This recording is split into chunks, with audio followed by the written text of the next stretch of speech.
All right, looks like we are live, and I want to welcome everybody to Standing for Truth. My name is Donnie, and I am your host for tonight's Refuting the Critics program. It is a privilege to have our team geologist, Professor David McQueen, here to address some arguments specifically made by Dr. Hugh Ross, a well-known old Earth creationist. My brother David, I appreciate you being here. I'm looking forward to this, as I know the audience is as well. Tell us, how are you doing today? And maybe a little bit about what we are going to be discussing for this show. Yes, I am very thankful to be here. And I certainly want to tell the audience that always my feed will be through Standing for Truth, as I want to help Donnie in his ministry. I want to be like the old preacher used to say, I want to be useful and through Christmas, and then I want you all to forget me, because the point is the truth of the Bible.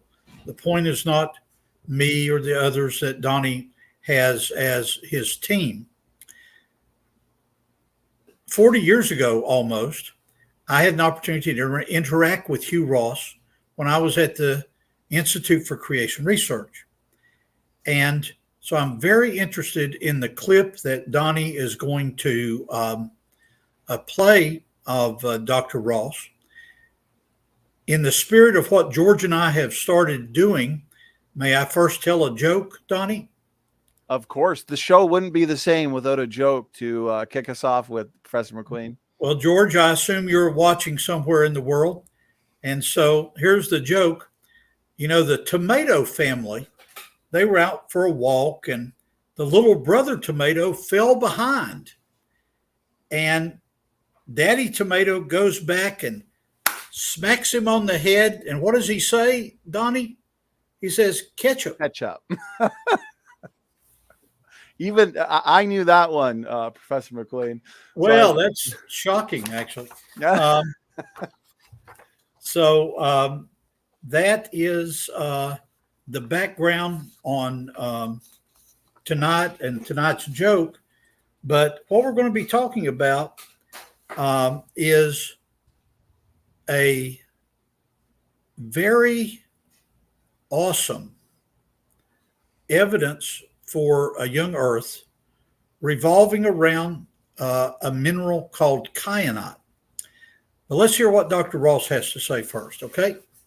Amen. Well said. Great introduction, Brother David. I want to let the audience know, I know a lot of people, I personally enjoy these kinds of refuting the critics, refuting the skeptics, or answering these kinds of challenges type videos. So for those who enjoy this, let us know in the comment section, let us know in the live chat. We want to do more of these over time, where we find certain clips and address them, specifically in the world of geology and flood geology. We're Professor David McQueen, Canada. Appreciate that, David. And so, guys, let me know what you think of this. Also, we will be, after David's 30-minute presentation, we will be taking some audience questions. So make sure to tag me. I already see a couple questions that have come in. I appreciate it. I will save them, and we'll have some fun. So with that, David, I am going to put us on mute and play the video clip from Dr. Hugh Ross here. It is from a recent debate. So this is a recent argument. And I think these kinds of challenges against young Earth creation and the worldwide flood, they are very important for us as young Earth creationists to address. Yes. And so here we go. I am going to share screen. Again, this is from a recent debate between Hugh Ross and Eric Hovind on young Earth creation versus old Earth creation. Hugh Ross brings up what he thinks are a couple irrefutable challenges or arguments against the flood. And so we're going to listen in, and then we are going to have Professor David McQueen respond. A geologist responds tonight. So here we go. 3, 2, 1. I'm going on mute.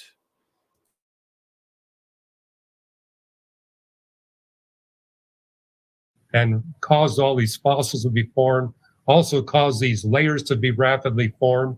But my point was, when you go to the Grand Canyon and other places where you see these, you don't just see evidence for rapid deposition, you also see evidence for very gradual, long-lasting deposition. And Okay. you also I've see got- metamorphosis. Metamorphosis is not a process that can happen quickly. Getting a fold, like you were saying, that can happen quickly. Metamorphosis is something that cannot happen quickly. You need a lot of heat, and you need a lot of pressure. Again, my younger friends I've talked to about this, they appeal to radically altered radiometric decay rates to get the heat and pressure happening in a short period of time. But again, that contradicts what the Bible clearly states. No change in the laws of physics. So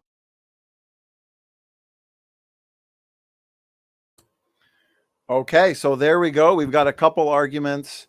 Professor David McQueen specifically pertaining to metamorphosis and metamorphic Right. rocks during the flood, the Grand Canyon. So let's have some fun, David. Let's get your thoughts on that. You've got 30 minutes. It'll take about 30 minutes to show where he's wrong, but let's get started. The floor is yours, brother.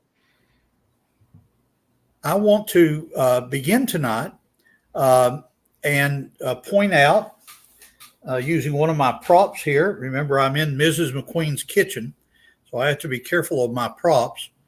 We're going to be talking about metamorphic rocks and the types of rocks that you may remember from earth science is a rock like gneiss, the G is silent, schist, got to be careful when you pronounce that in English, and also over here, I can move it, marble. In the 1970s, as a young geologist, I worked for a man named Leonard Harris. And Leonard Harris, one year, the first year that I was a professional geologist for the United States Geological Survey, Len Harris said, McQueen, I want you to spend a couple of months looking in the southern Appalachian Mountains at the metamorphic rocks, and I want you to make a very simple conversion that if it was once a sandstone, it was metamorphosed into a gneiss. If it was once a shale, it was metamorphosed into a schist. And if it was once a limestone, it was metamorphosed into a marble. I have these minerals here, rocks and minerals to show you tonight. This is a marble, and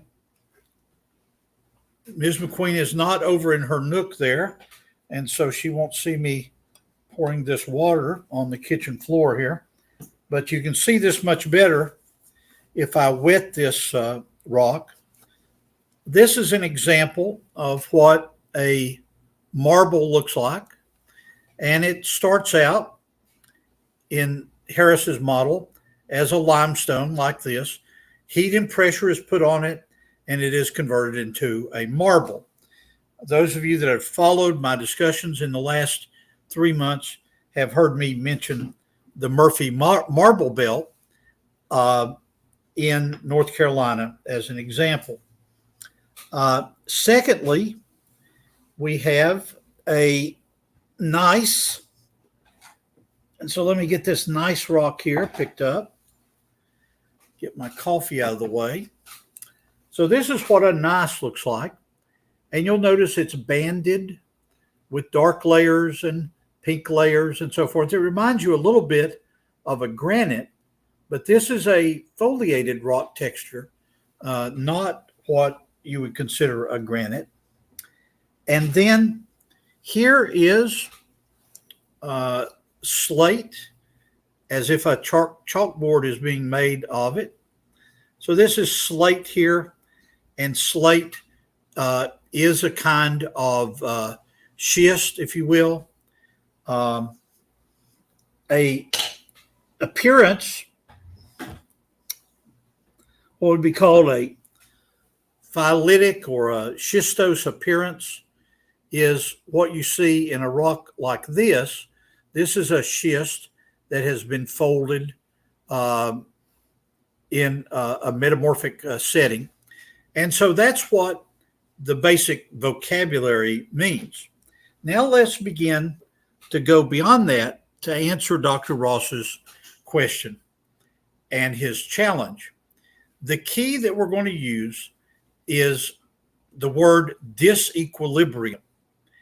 And the argument we're going to make here, and I'll move this over so you can see it more clearly.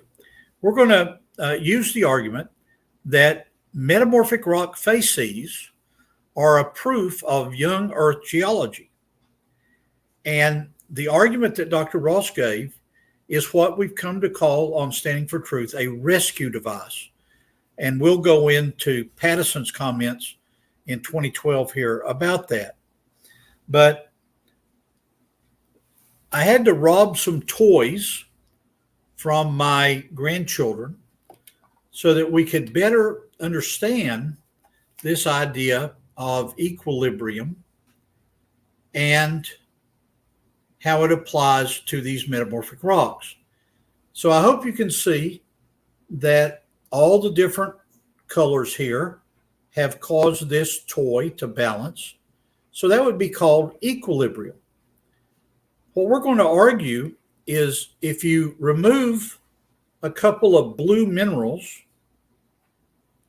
let me do this without dropping it all.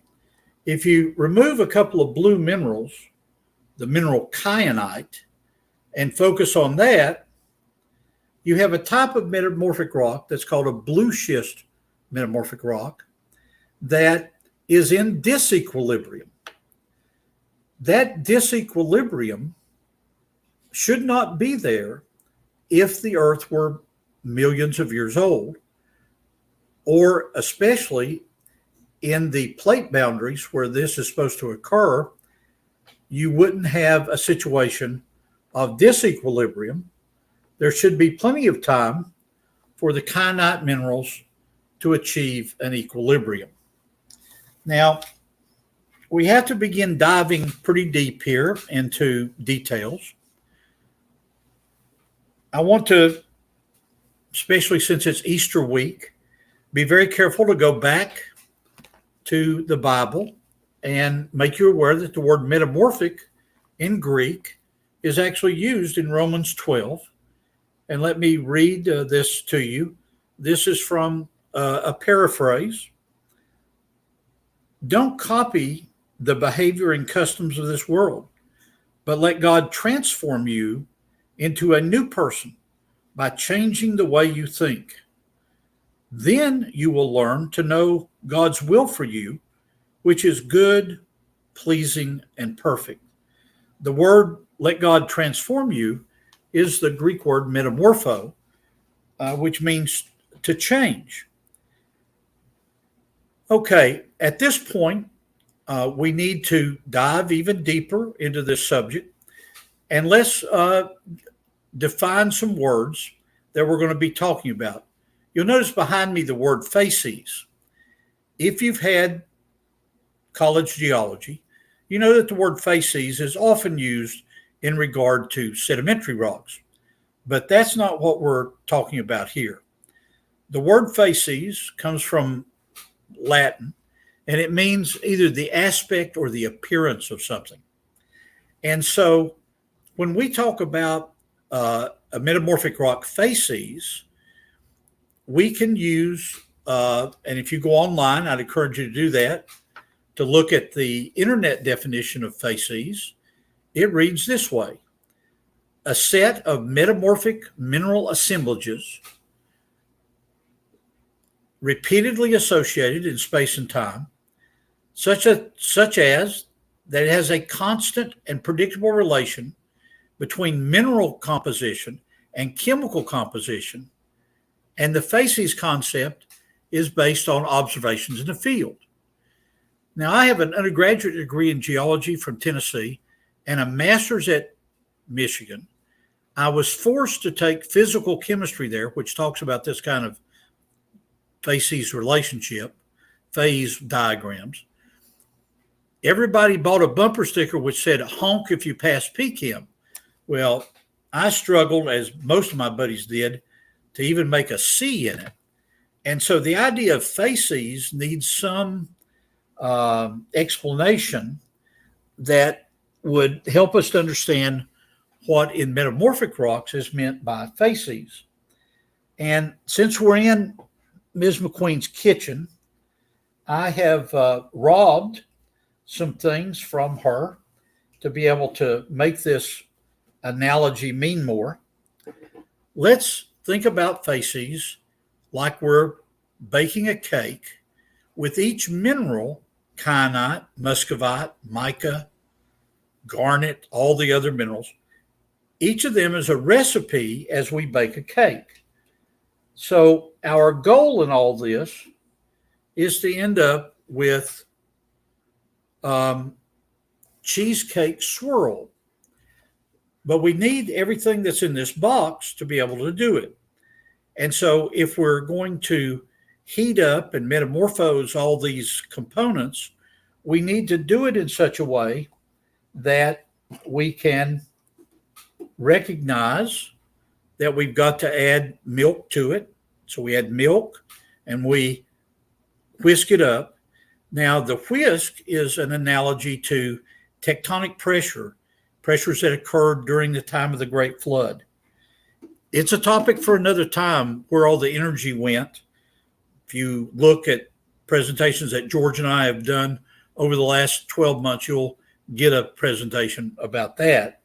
But so we add milk, we add salt as another mineral. We then make sure that we've got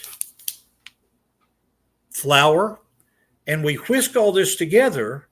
And so the kitchen analogy is that a facies is essentially a recipe, if you will, for a certain type of rock. Now, when you're talking about the facies in the context of geology, we come to this point. I would encourage you to look at Pattison's 2012 American Geophysical Union abstract, in which he talks about something he calls reaction overstepping. What? This is a rescue device. This is a graduate level kinetic phase chemistry vocabulary that tries to get around disequilibrium, the disequilibrium argument. As the young people say, that's not true. What is true? Well, let me get this chart down and bring up the next one. And here we go in this critique. The mineral kyanite, which is a blue mineral that you can look up online. It is a mineral that is associated with what's called blue schist facies rocks. And this particular mineral in a metamorphic rock is proof that the earth is young. Now, how in the world could that be true? Here is a quote from eastcarolinauniversity.edu, their geology department. You can check it out online. And if you type in blue schist facies or kyanite, you'll find this remarkable observation. The preservation of kyanite in blue schist facies rocks requires a fast exhumation rate. This is resurrection week for the Lord Jesus, so you can think about this as resurrecting this rock, but it's a bit different than that. It's the idea that you have a rock that has the chemistry of this blue schist facies. Remember, facies is the recipe, with the flour being kyanite and the salt being other minerals, such as epidote or glaucophane or lawsonite, different minerals that are indicative of this blue schist facies. Now, what is the significance of what they commented about here about a fast exhume. Remember that if you exhume a body, you take it up out of the grave. And so the idea of the analogy here is, how can you get blue schist facies at the surface of the earth when you've got, and then here's where we go into PChem. Some of you might not want to remember this, but here is what's called a phase diagram. And this is the standard format of it. Notice that temperature is across the top, but we're not talking about the temperature of Ms. McQueen's oven, at least when you get up to 800 degrees C. But we're talking about low temperatures on this side. High temperatures. I'll get my hand moved correct. High temperatures on this side, and then low temperatures over here. Well, blue schist facies are very unique in the sense that they are very high pressure. Notice 12 kilobars. I mean, that's a lot of pressure. The asterisk is on a phase diagram where a tectonically stable continent would reside. But blue schist facies are at converging plate boundaries, like in California, for example, and other places around the earth. To give you an idea of how this ties into Dr. Andrew Snelling's work and his big book, he talks a lot about granite melts being metamorphosed. And here is the temperature range here of 800 degrees C and greater than 8 kilobars of where a wet granite melt is. Now, what is the significance of this phase diagram? When Mrs. McQueen and I went to California a couple of years ago, I actually had the fun of seeing blue schist facies rocks with the kyanite in it and the epidote and all the other minerals that make up the recipe of that particular type of metamorphic rock. And the key of this, once again, revolves around the whole issue. Let me find a black marker here. This revolves around the whole issue, not of equilibrium, but of disequilibrium. Why is that? The assemblage of minerals that are in blue schist facies rock, if they really were millions of years old as they rose through the crust and were subducted and then came back up to the surface north of San Francisco, California, they should be in equilibrium. Now, here's a concept that's hard to get your mind around, but we'll work on it here for a minute. You're all used to me talking about pouring salt into a glass like this. And you see the salt at the bottom of this glass here. That salt eventually will go into solution and equilibrate in the liquid. Well, what we're talking about here is the equilibration of minerals themselves. And so I brought some along to show you. This is muscovite. This is one of the minerals associated with green schist and blue schist facies, but we're going to focus on blue schist. And so here is the mineral tourmaline surrounded by quartz. So what we're talking about is solids that form a phase diagram, and it's a solid solution, a phase, if you will, phase diagram. And so the argument tonight is summarized this way. The comment that Hugh Ross made about metamorphic rocks being unable to be explained within a flood geology standpoint is exactly backwards, because it is the evolutionary community, including my professors at the University of Michigan, people like the late Dr. Eric Cassine. He and I talked a lot about this problem that here, very close to where he went to school at UC Berkeley, very close to there, you find these blue schist rocks. Those of you that understand the vocabulary of chemistry will know about the word kinetics, and he would try to use a rescue device about kinetics, that there was something odd about that. Let's use Occam's razor. Let's look at what's the simplest explanation. The simplest explanation for these blue schist facies rocks is the rapid events of the worldwide flood that took minerals very deep and then exhumed them or brought them up from the grave. This kyanite arose, to tie it into Easter kind of. So it came up from the grave, and it's up at the surface of the earth, and yet it should not show this phase equilibrium.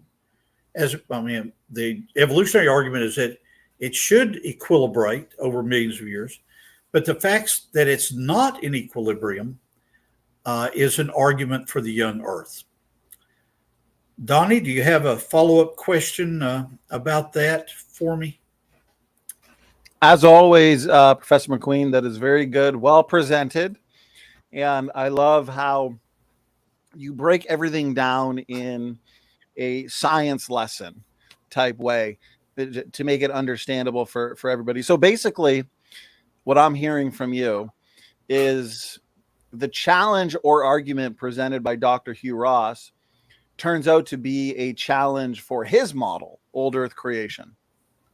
Exactly. And let's go back to this again, so that I want to challenge Erica and the geologists that feed into her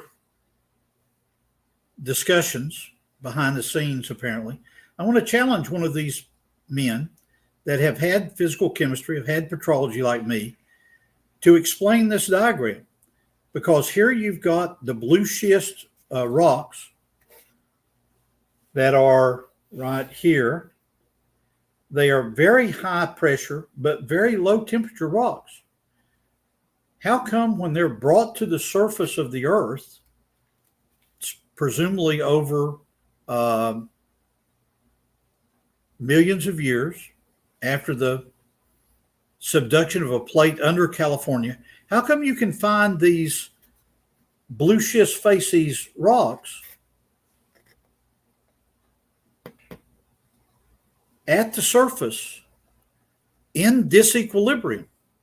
In other words, they should, if you look at the phase diagram of this, these blue schist facies rocks should be equilibrated over millions of years as they rise to the surface. Does that help, Donnie? Absolutely, Professor McQueen. Comprehensive response as always. What were your initial thoughts as you heard Hugh Ross advance those arguments in his debate with Eric? Well, initially, I thought about what George and I are working on together, and that's this whole issue that our opponents call the heat problem. He and I have already put together an abstract for a paper we hope to give in the fall, maybe at the Geological Society of America annual meeting that occurs around Halloween, or perhaps some creationist venue, which proposes using blobs and using phase, well, how can I say it? Using some arguments based on the Carnot cycle to show that you can you can actually dissipate some of this heat from catastrophic plate tectonics. He mentioned that, and then he went on as if that was a done deal. But that's not a done deal. That's a legitimate research effort. Now, I always like to comment to those people watching this that are in their 30s and 40s. Perhaps you're a practicing scientist. Perhaps you're actually in graduate school right now. I hope you can see that the scientists that are in the orbit around Donnie and standing for truth are looking for scientific arguments which will help. Now, do we believe that the resurrection of Jesus was a miracle? Of course we do.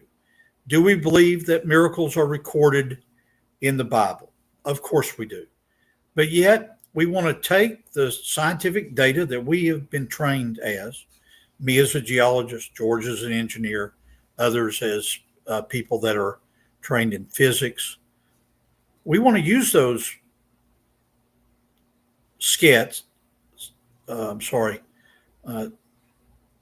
we want to use that toolbox that we've been given to explain in the way that Newton and the others talked about, where we can think God's thoughts after him from the standpoint of math, physics, and geology.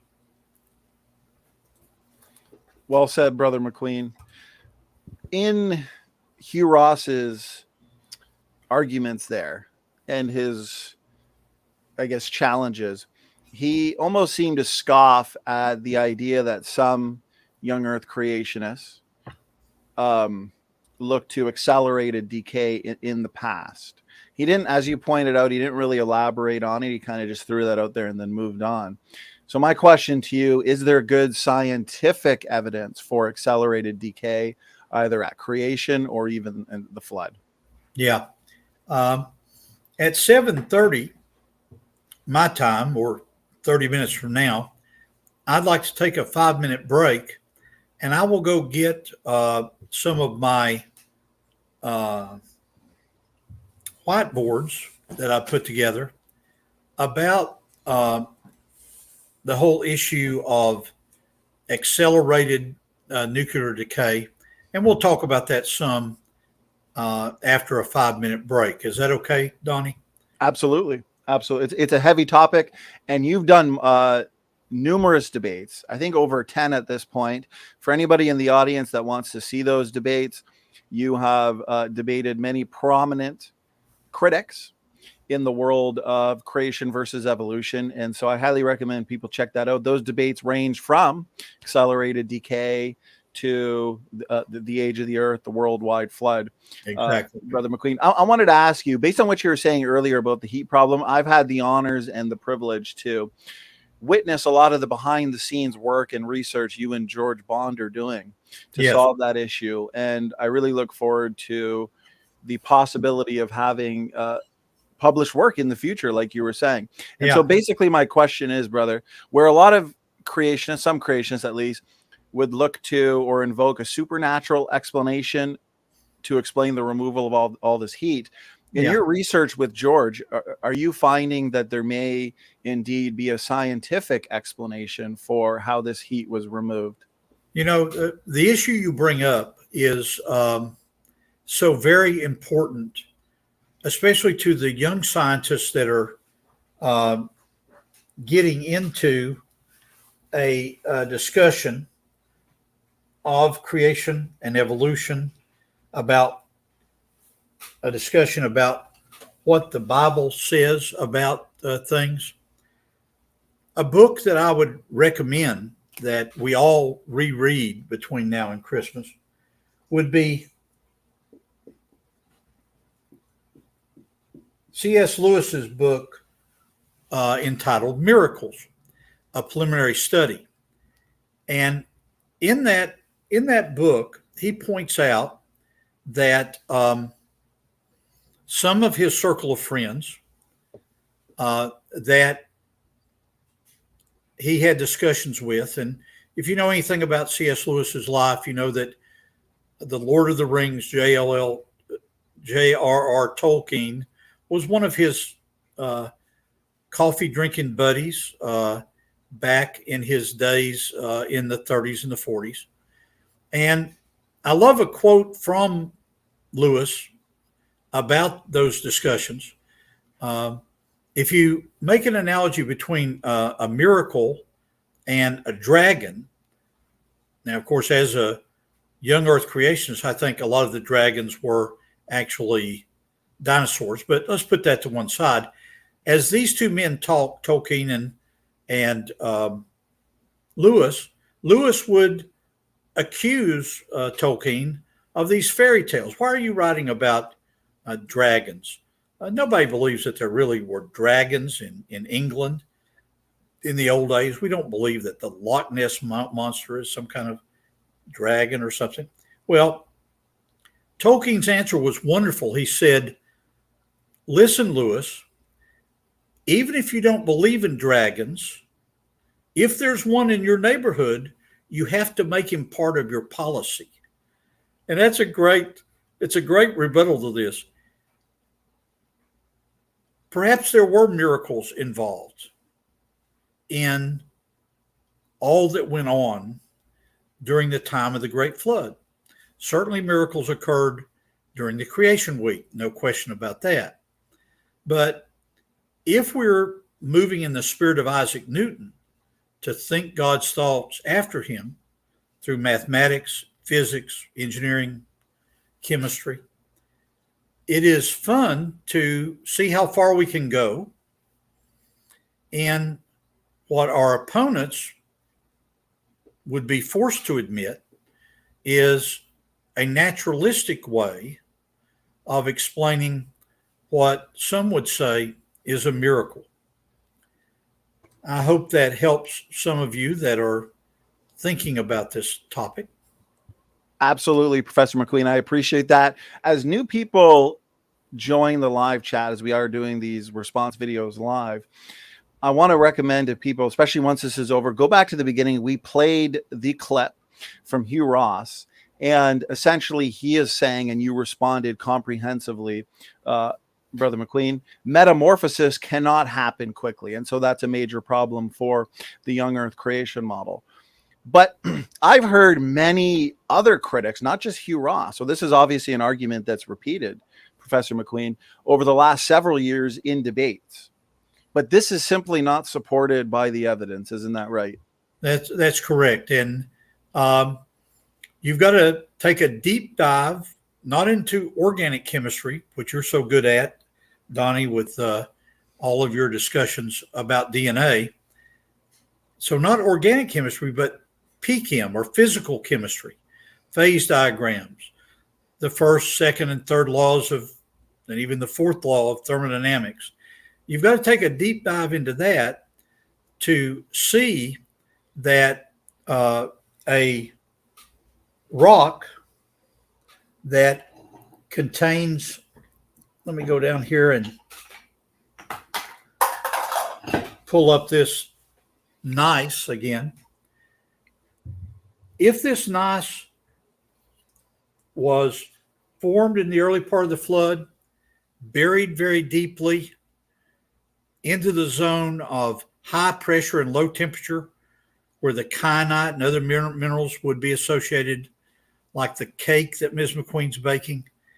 And then if it's brought up to the surface through tectonic events, if that, what the evolutionists call exhumation or exhuming the body, so to speak, up to the top, if that process lasted millions of years, then the circumstance you'd have plenty of time for the minerals, and I might as well read these off so that those that look back on this discussion can have them. If you go to this East Carolina University website, ecu.edu, and you look up what they have to say about kyanite, there are a whole range of minerals which are essentially at a graduate level in geology. They're called glaucophane, which is a type of kyanite. It's a sodium amphibole, lawsonite, epidote, albite, chlorites, garnets, and muscovite, which I have here to show you. This is the old isinglass or muscovite. All of these are in what's called a blue schist index.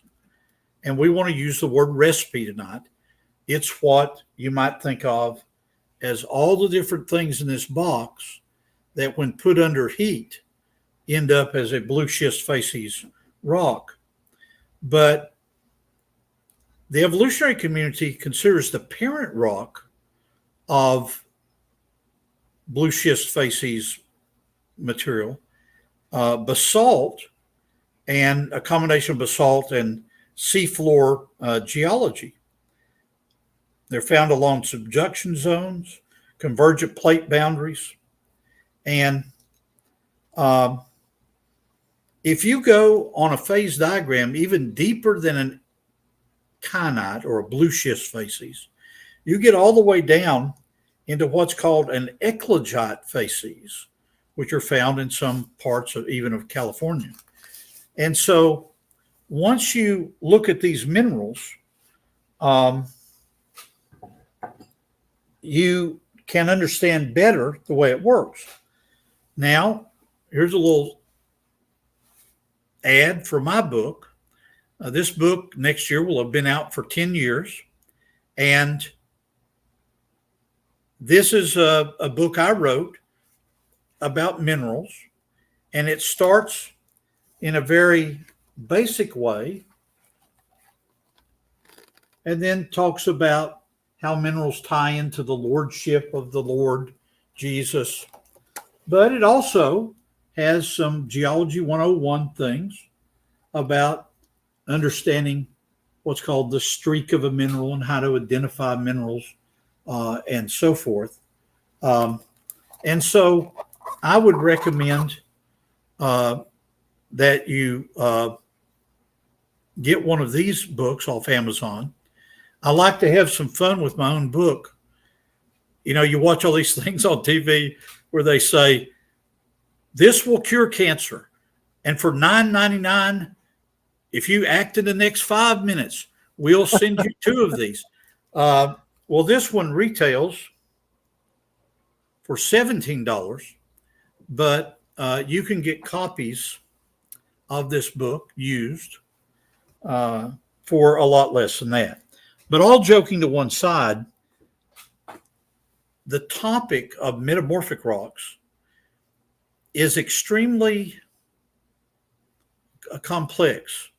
And the reason it is that if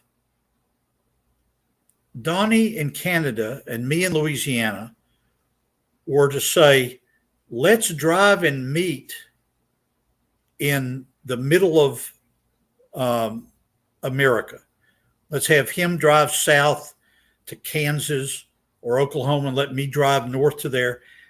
If we were to get our grandchildren and his children out of the car and let them stand there and look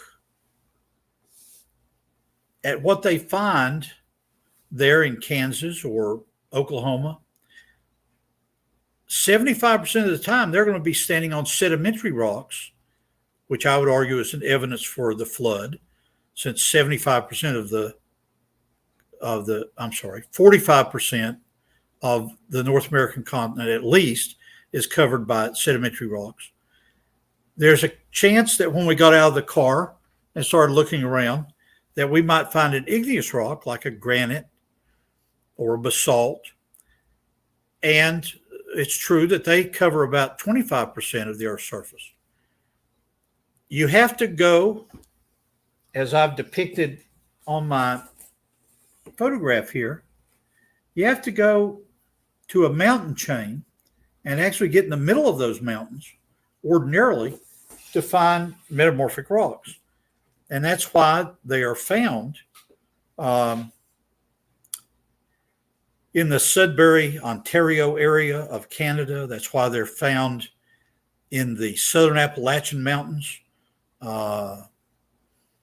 hours drive east of Knoxville, Tennessee. That's why they're found at a plate boundary in California, near San Francisco. And so these are rare rock types that a lot of people, and I would even challenge Hugh Ross.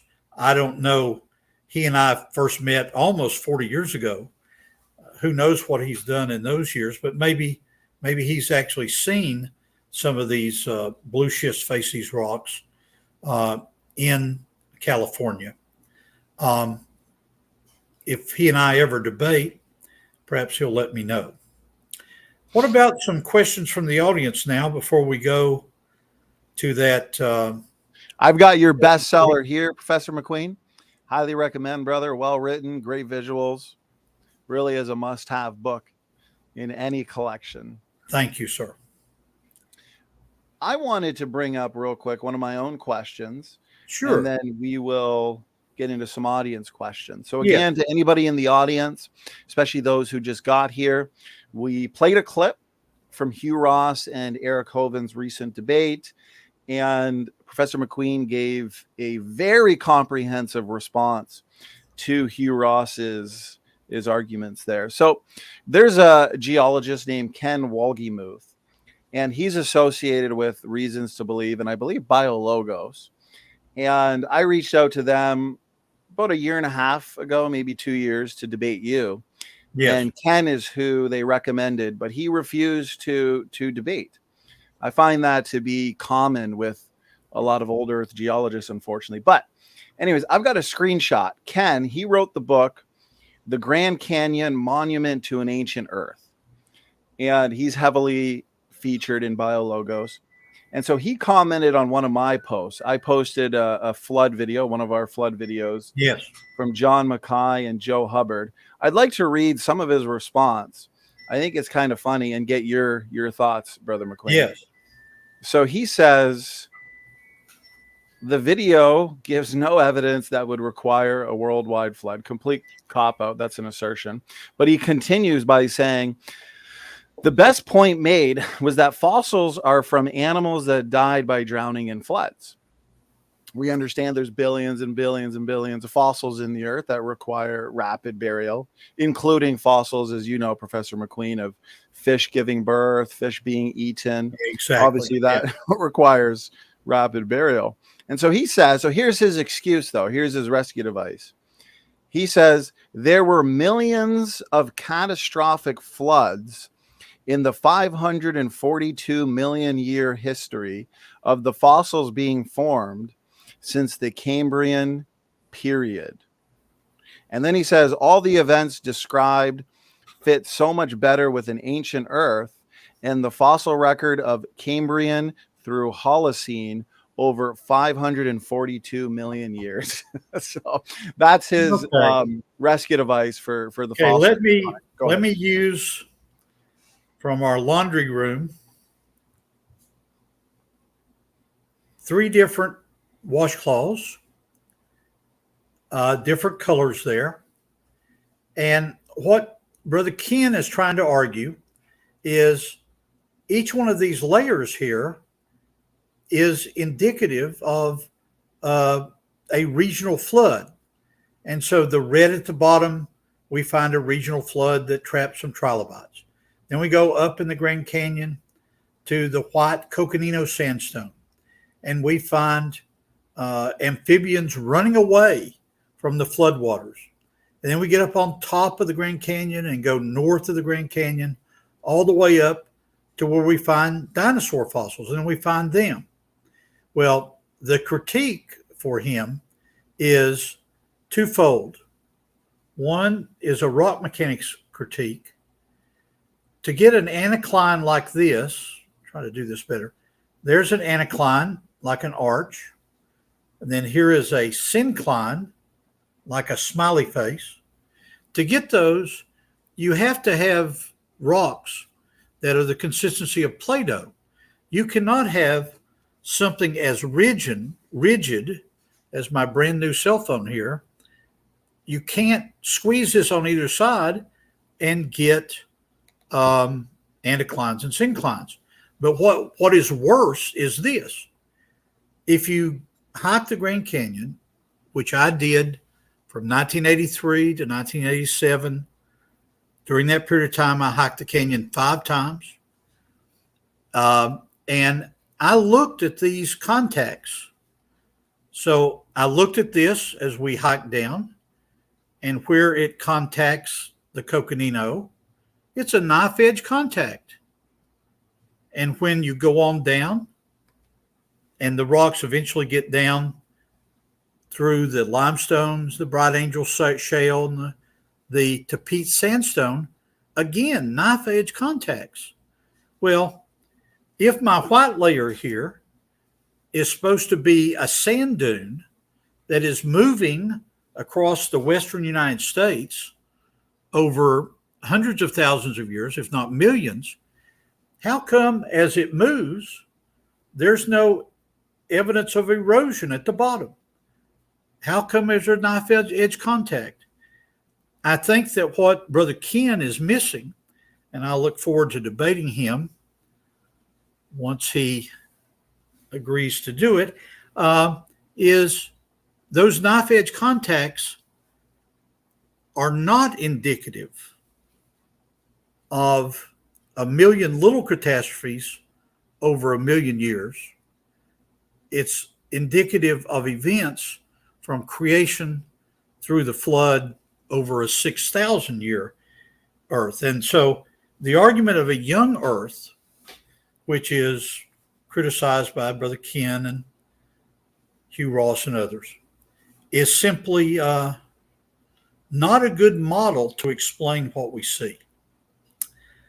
Okay, let's take a question from the audience, Donnie. Brother McQueen, since we just hit the hour mark, did you want to take your 5-minute break? And then when you come back? Not before I answer it. Let me give you 2 questions. Then I'll take a break and go get some other things to show the group. Excellent. Also, excellent response to Ken. I also appreciate the challenge put out to Ken. We would love here at Standing for Truth, we host sometimes 4 debates in a week. We always make sure the debates are professional, cordial, and fair. And so we'd love to see some more old earthers and theistic evolutionists like Ken step up and debate or engage these arguments. And also, I want to reach out to Erica, who is a gibbon who's been struck in the belly, apparently. Erica has a team, apparently, of geologists that advise her. Why don't you convince one of these PhDs to debate me? I mean, I'm an easy target. I've only got a master's from Michigan. That's like a Midwestern trade school or something. No big deal. Have them come get me. It's a good time to give your next couple debates a shout out, which I'll do real quick. So we got an awesome 2-parter coming up. This is T-Rock and Professor David McQueen, the Fossil Record Challenge. So I'm looking forward to this. Ordering in the Fossil Record, Professor McQueen, part 2 or part 1. This will be about a 3.5-hour event, guys. So it's going to be comprehensive. David versus Grayson, and then T-Rock versus Grayson.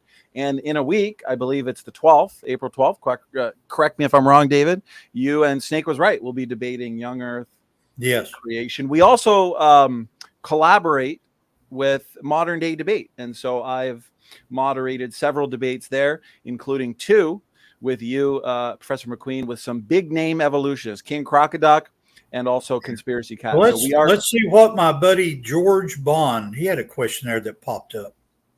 Here we go. George Bond, thank you so much, my brother, especially for all the research you and David are doing. So he says, secular geology claims the 90-degree bends at the Tapete sandstone is a result of heat and lateral compression. So why isn't there evidence of a metamorphism / crystallization, David? Yeah, very good. You'll recall that the Tapete sandstone in my little washcloth model here is the brown layer at the bottom of the Grand Canyon. Well, if you take the time that Dr. Steve Austin and me and others have taken, Andrew Snelling, to study the Grand Canyon over years and years, you come to a point along the Colorado River where the Tapete sandstone is bent in a 90-degree angle like that. The late Dr. John Morris, who died this year, very carefully looked when he was doing his PhD work in geological engineering. He very carefully looked at the rock mechanics, the Young's modulus, the compressive stress of what it would take to bend at a 90-degree angle. And the evolutionary community says, oh, all you need is a bunch of heat and lateral compression. Well, the work of engineers like George and also engineering geologists like the late John Morris clearly show that if you have a rigid 600 million year old sandstone by their calculation, and you put pressure on it, what is my cell phone going to do? It's not going to fold. It's going to break. And then I have to go through the hassle of getting another one. I don't want that. And so I'm not going to compress a rigid object. And George's point is very well taken. If you look at the minerals inside the Tapete sandstone, and I've got one of them down here in my group of minerals to show you. So here is one of the minerals. This is the mineral quartz, and I hope you can see that it's a singularly terminated quartz crystal. If you tumble this in water and then make it into a sandstone that have got grains in it that I've observed myself that are basically less than 5 millimeters in diameter, some of them less than a millimeter in diameter. When you look at that and try to present the argument that there has been a metamorphic pressure, you should see the phase chemistry that we've talked about, where the quartz is compressed. And if you look at it in thin section, you can see that it's been put under pressure. Steve Austin, one of my former students that grew up to be famous, his name will come to me here in a minute. He teaches at Grace. John Whitmore, that's his name. Dr. John Whitmore has shown that these minerals do not show any evidence of metamorphism or crystallization. Thank you, George. David, appreciate that. We got one of our biggest fans here in the chat, Creationist Crybaby. And so I think in a few minutes from now, it's going to be Evolutionist Crybaby, Professor McQueen, because you're about to dismantle this argument. Well, I recognize Crybaby from the past. Go ahead and read that for me and let me see what he says. So CC says, blue schist, as you've talked about in your presentation, forms by the metamorphism of basalt at high pressures and low temperatures. Explain how blue schist, am I saying that right, David? Yeah, blue schist, exactly. Blue schist would form and get exposed at the surface through tectonics. And what Crybaby says there is certainly what you would read in a Geology 101 textbook, that blue schist forms by the metamorphism at plate boundaries of basalt at high pressures and low temperatures. Now, let me go back to my chart here, because I'm afraid that I may not have explained this as clearly as I wanted to. Now, this phase diagram here is showing on this side an increase in temperature from 200 to 800 degrees. And then as you go down this side, let's go over here, you're going from the surface down to 12 kilobars. And so the blue schist facies forms, just as he says there, at a very high pressure but a low temperature. Now, he asked how that would be formed and exposed at the surface through tectonics. Well, in the tectonic events of the worldwide flood, this assemblage, this blue schist facies, including the characteristic mineral, I want you to be able to look up the mineral kyanite, because that's what gives the blue schist its predominant color. The creationist argument to what he says is the metamorphic petrologists that have taught me over the last 40 years are the ones that need to be crying, because the presence of blue schist facies rocks on the surface near California, near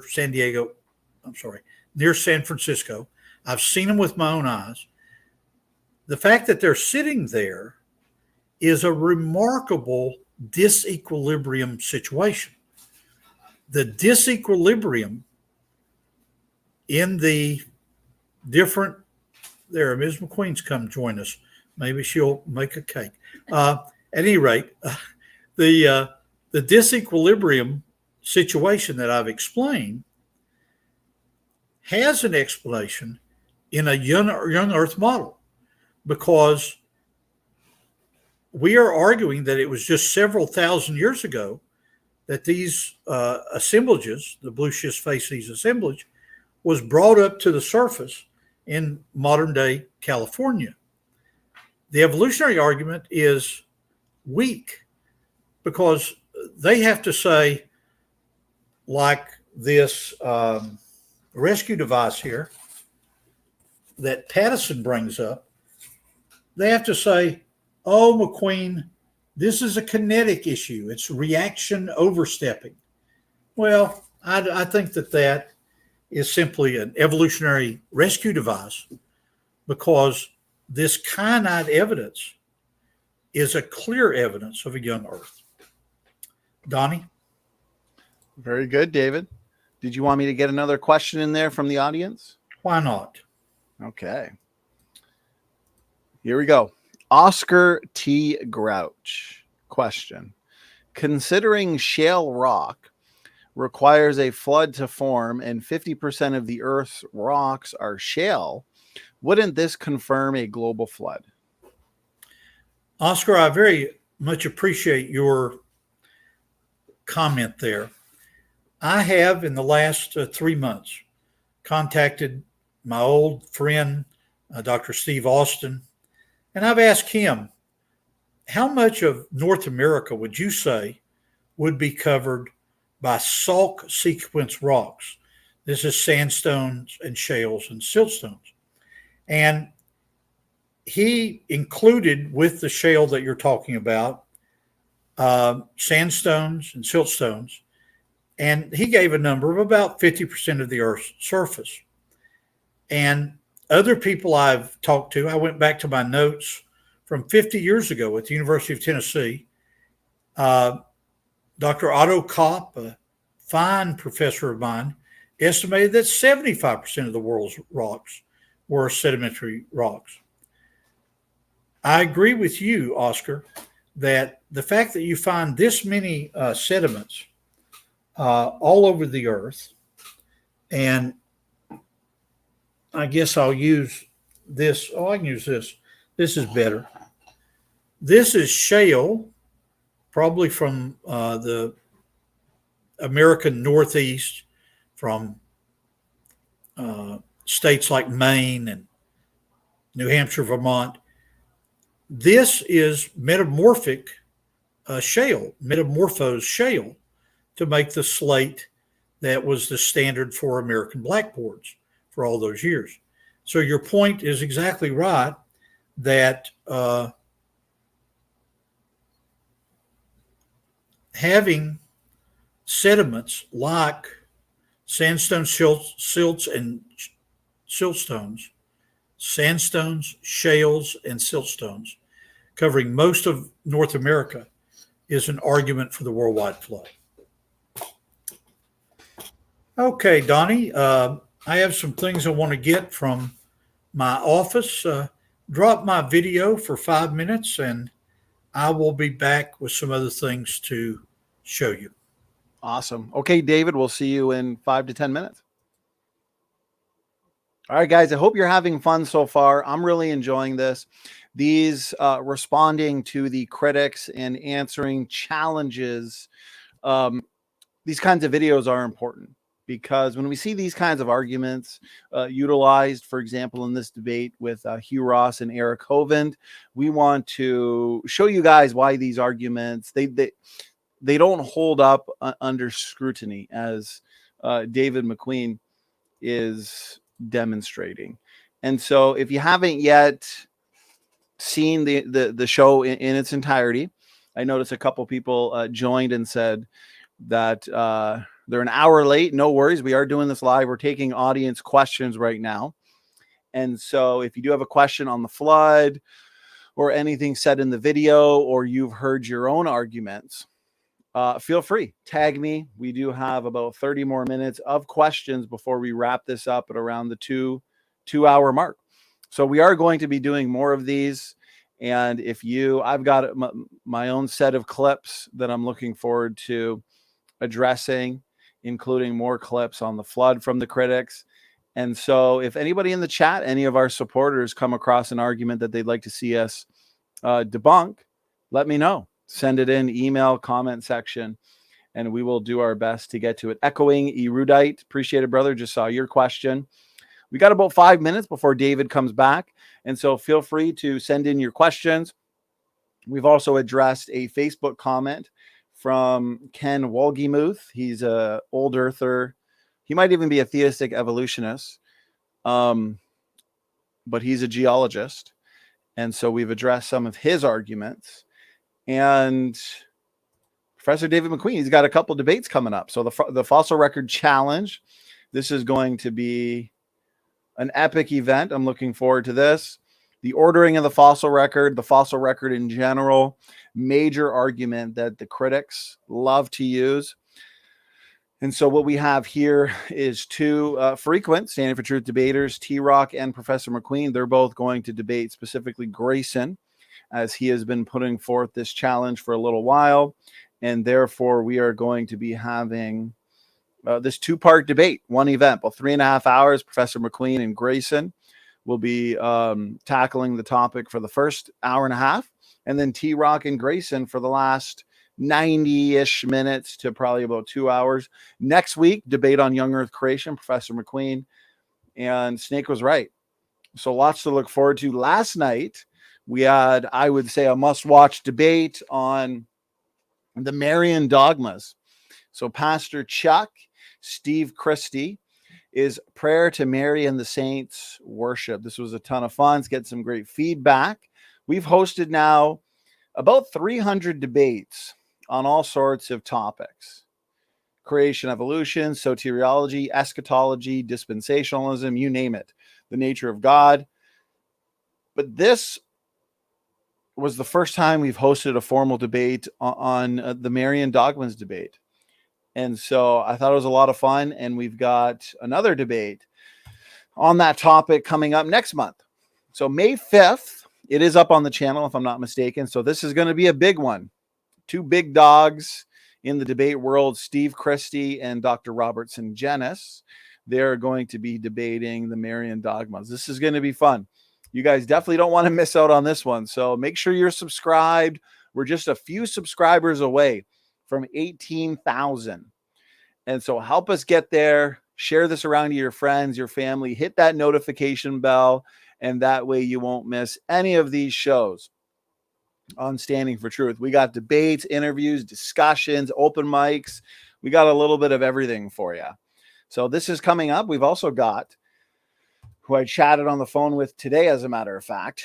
And I'm excited. Bill Morgan. He's a Standing for Truth fan favorite. He's been here many, many times, especially for our first couple of years of ministry. He was a huge help, huge blessing. He's going to be with us coming up soon this month. Feedback control systems. Bill always has solid interactive presentations, amazing systems in our body that keep us alive as usual. We're going to be doing it live. So what we're going to be doing, it's probably going to be the first couple of weeks of May. Truth Defenders, my brother in the chat, he's going to be helping me out with this too. I've spoken with Matt Slick, amazing Trinitarian apologist. He's been here about 11 times, maybe 12 for debates. And so first thing in May, we are going to be having Matt Slick here. It's going to be an open mic debate challenge on the topic of oneness and the Trinity. And so I'll have that set. Anybody who wants to join and challenge Matt, ask him questions, have some impromptu debate. We'll probably do it for a few hours. Stay tuned for that one. That one's going to be a lot of fun. But around that same time, we're looking to have Anthony Rogers on again to defend the Trinity. He was here almost a year ago. Fantastic presentation on the Trinity. If you haven't yet seen that, please check it out. And then also Kelly Powers will be joining us for an open mic. So we're going to be having at least 3 epic events on the Trinity, the nature of God. Here we've got this one coming up. I'm pumped for this one. Is the 1,000 Years Future. Pastor Anthony Aquino and Stacy Turbeville. Both have been here before in the past. Stacy debated preterism with Dr. Dino. That was a ton of fun. Pastor Anthony Aquino, he's done several debates here on the channel. Dispensationalism, dispensational salvation. He's debated Calvinism. This one's coming up this Saturday, guys. A lot of hype for this one. Pastor Scott Clem and David Preston. Is the new covenant only for Israel? So again, if you're not yet subscribed, guys, you do not want to miss out on all the debates, events that we have coming at you. Last week, we had an epic week. Here's the last thing I want to remind people. I've been doing a podcast debate series. This one is up on the podcast now.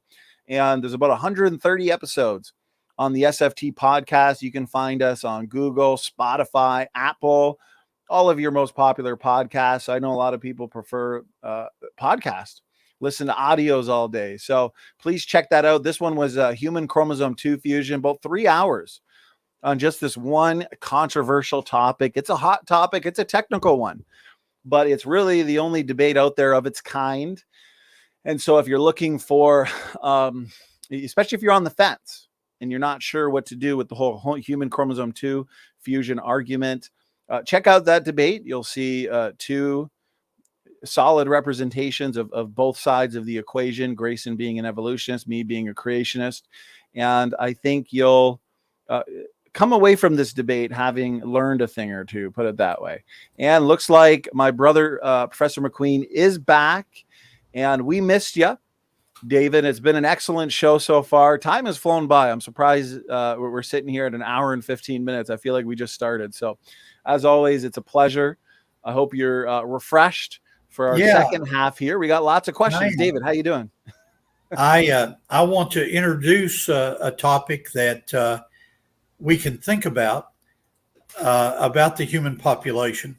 Mm-hmm. But I want to compliment the leader of our group here, Brother Donnie, the work that he's done over the last 2 years regarding the human chromosome and the biology associated with the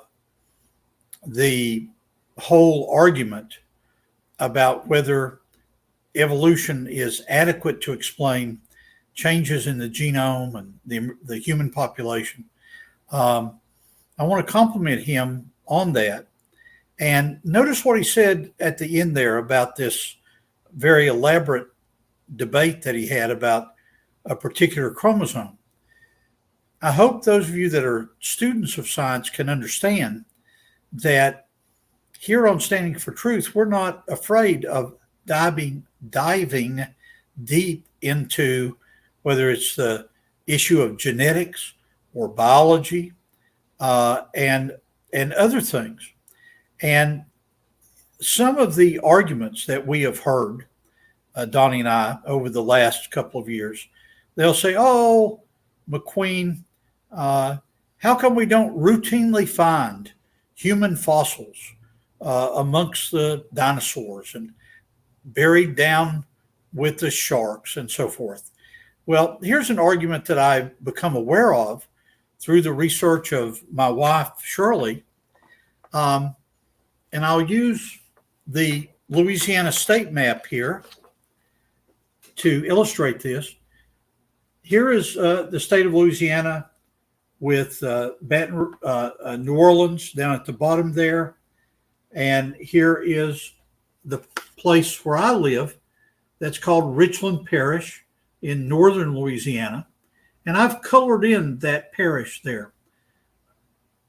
If you took the current human population of billions of people and had them stand shoulder to shoulder, face to back, back to face, the entire modern human population could fit into the number of square miles of the parish I live in. Now think about that. If that's the modern human population, which I think is north of 8 billion, Dr. Henry Morris's calculation about the population at the beginning of the Great Flood is only 1 billion. Some people say he's wrong, that it was only 100 million. This is part of the explanation of why we don't ordinarily find humans, because when you spread that out over a worldwide flood, there's not many to go around. Okay, Donnie, let me carry on. Okay, there you are. Let's go on to our next question there. Okay, Professor McQueen, firstly, I appreciate the kind words. And you're absolutely right. Here at Stand for Truth, we like to tackle all the topics. And if we got to get really deep into a very specific one, as we've done here, you've done it as well, David, we are happy to do so. And so here is the next question. We've got a lot of excellent questions here. I'm looking forward to seeing you engage, David. Echoing erudite. Appreciate it. Question. Is the idea of the Pangaea supercontinent biblical? Yes, I believe it is. And many of you have a Bible handy. For those of you that don't, I'll use this paraphrase here, which is called the New Living Translation. I call it a New Living Paraphrase, but it'll at least get us close to a discussion of the one world continent. Let's go back to Genesis chapter 1, 6,000 years ago when God created. We all have probably first verse we ever read was, in the beginning, God created the heavens and the earth. So it's heavens plural and earth singular. And the earth was formless and void and so forth. Then it comes down and it talks about the creation of light. That's the end of the first day. And then the most complicated part of the creation week is what is meant on the second day by the waters above and below the firmament. That's a topic for another day. But then we get up to the third day of creation in verse 9, and notice what it says. Let the waters beneath the sky flow together into one place, so dry land may appear. And that's what happened. And God called the dry ground land, and the waters seas. Notice the use of the words there. And so all the waters gathered into one place, and the dry ground appeared as land singular. I'm going to bring up these charts about the problems that George and I have documented regarding the secular explanation of this so-called heat problem. But let me draw this diagram here. This is the north arrow on my diagram. This is the spherical Earth, and we're looking down on just one side of it at creation, during the creation week.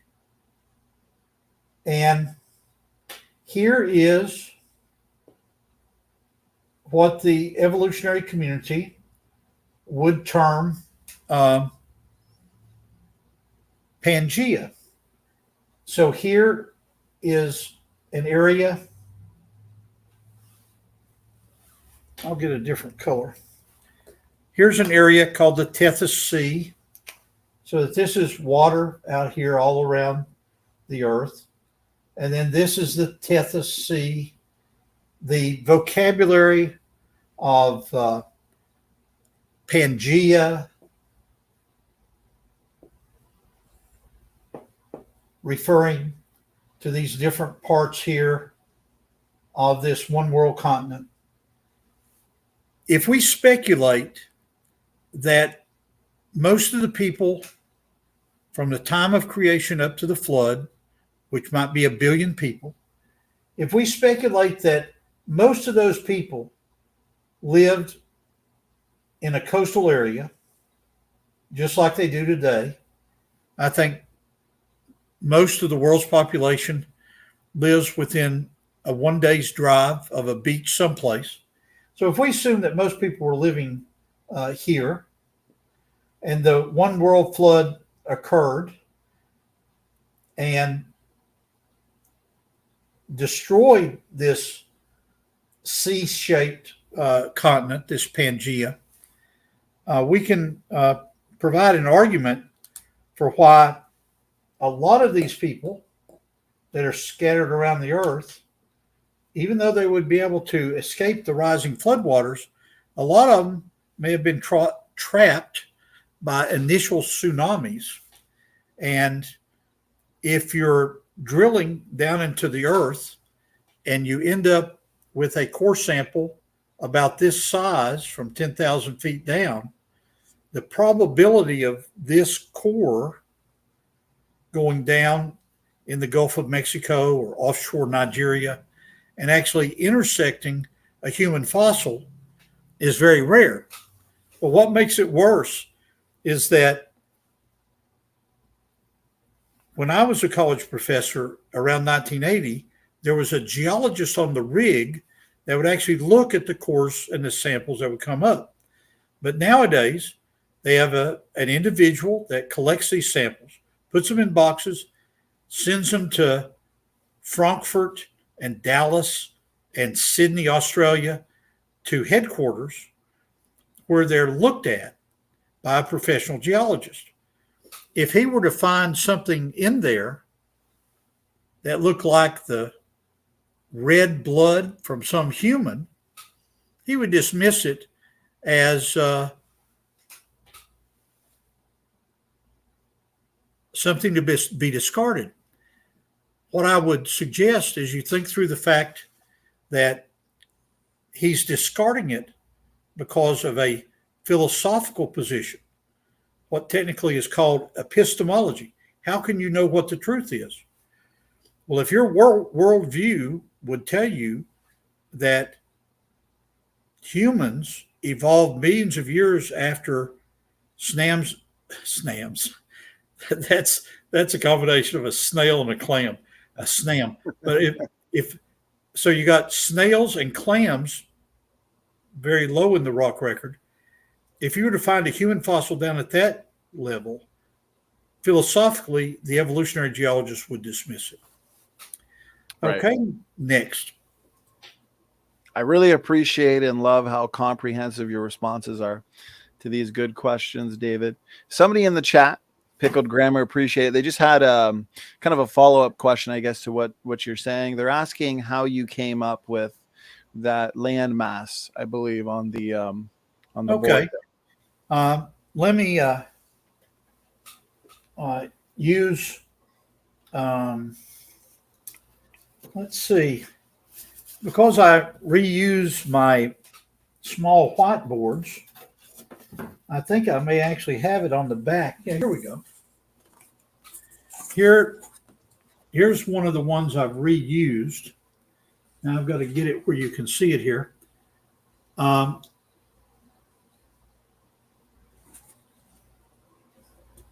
here is Australia.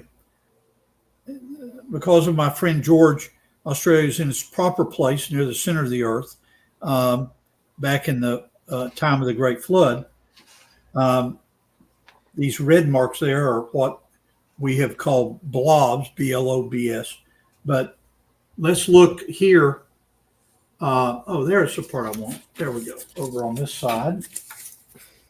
You notice on this side that the protrusion of Brazil actually fits quite well when you put the continents back together into that part of Africa that is like offshore Nigeria.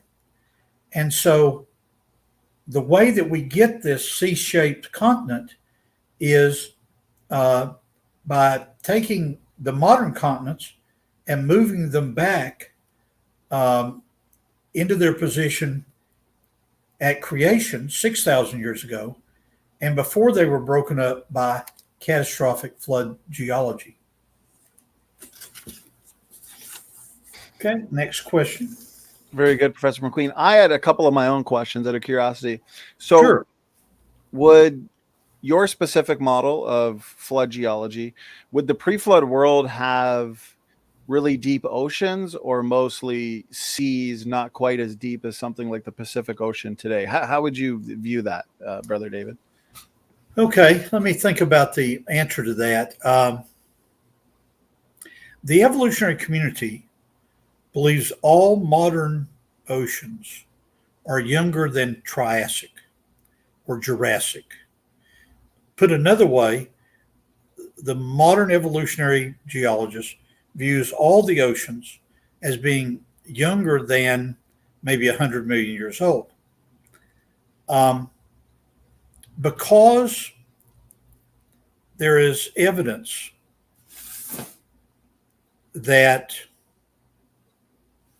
I'll use these blocks here as an example, because there are evidences that parts of the ocean basins rose. If they rose in the early part of the flood, those rocks would be eroded off. And so those rocks would be eroded and would be represented by this yellow block here and be washed out into the ocean. And so in the model that I've been working on since my ICR days, back in the mid-'80s, the highest mountain probably at the time of the flood in my model is about 10,000 feet tall, above 10,000 feet above sea level. So that was eroded. Things like Mount Everest that are much taller than 10,000 feet, up in the 30,000, I think it is. Those formed by the continental collision between India, which is there, and the Chinese plate pushing up the huge mountains like Mount Everest. That is not something that was in the pre-flood world. And so the opponent that George and I have faced in the past, Luca from Italy, has challenged us to come up with parameters. What do we think that the temperature of the fountains of the Great Deep were? What do we think the temperature of the lavas that might have been associated with the fountains of the Great Deep? Well, that much we have a speculation on. Hawaii volcanic rocks are some of the hottest on Earth, and that's about 2,000 degrees C. So we can use that as one parameter.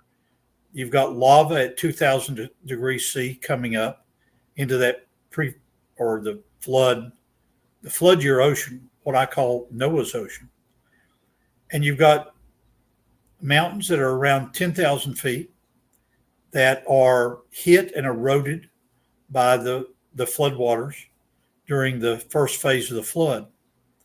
This would be a good time to point out that every human structure that you see, a pyramid in Egypt or in the Yucatan Peninsula of Mexico, or a structure like Machu Picchu in Peru, all of these structures had to have been built after the time of the flood, after the time that Noah, Tower of Babel, and all that begins to disperse. Because anything this size that would have been hit by the floodwaters would have been broken completely into pieces, never to be seen again. Donnie? Very good, David. I appreciate that. So next question comes in from Tanya Brown. Tanya's got two questions. Actually, we'll start off with this one. So Tanya is wondering and asking, do you know a good introductory book on rock/geology from a creationist perspective for a teenager? Yes, I do. The place you need to go is to Amazon, and you need to search on there for one of the best creationist writers, Dr. Gary Parker. And so you will look for Gary Parker. And the book you want to look for is he's got a whole series of books he's written in the last, I think, 10 years that are called Building Blocks.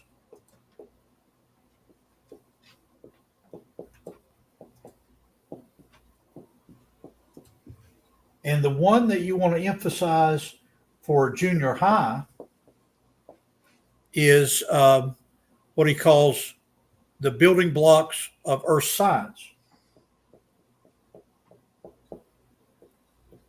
And he's got some great poems that he's written to go with it, like the flood geology viewpoint is that processes happen slow and long ago and very rapidly.